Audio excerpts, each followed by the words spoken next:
ভোটের পর সম্ভাব্য অশান্তি ঠেকাতে কোচবিহার জেলায় সক্রিয় ভূমিকা নিল পুলিশ প্রশাসন।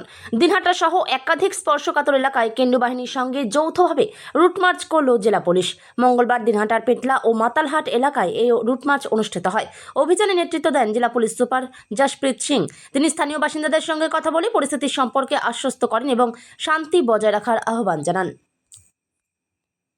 রেজাল্ট ডে ও রেজাল্ট বেরোনোর পর আইন শৃঙ্খলাটাকে মেনটেন রাখতে হবে, এটাই আমাদের সবথেকে বড় চ্যালেঞ্জ। ওই জন্য আজকে একটা এলাকায় এটা আছে মাতালহাট, এখানে আমরা একটু রুট মার্চ করলাম। এখানে সব সিনিয়র অফিসার আছেন, আপনি দেখতে পাচ্ছেন। এডিশনাল এসপি সাহেব আছেন, এসডিপিও সাহেব আছেন, আইসি সাহেব আছেন, আমাদের প্রবেশনার সাহেবও আছেন। তো এখানে আমাদের একটা পুলিশের প্রেজেন্স, একটা route march confidence building measure হিসাবে, এরিয়া ডমিনেশন হিসাবে আমরা আজকে এটা করলাম। আরও কিছু কিছু জায়গায় আমরা ঠিক করেছি, এখন ওখানে যাব। কোনো অশান্তির খবর আছে কি এই এলাকায়? গাড়ি লাগিয়ে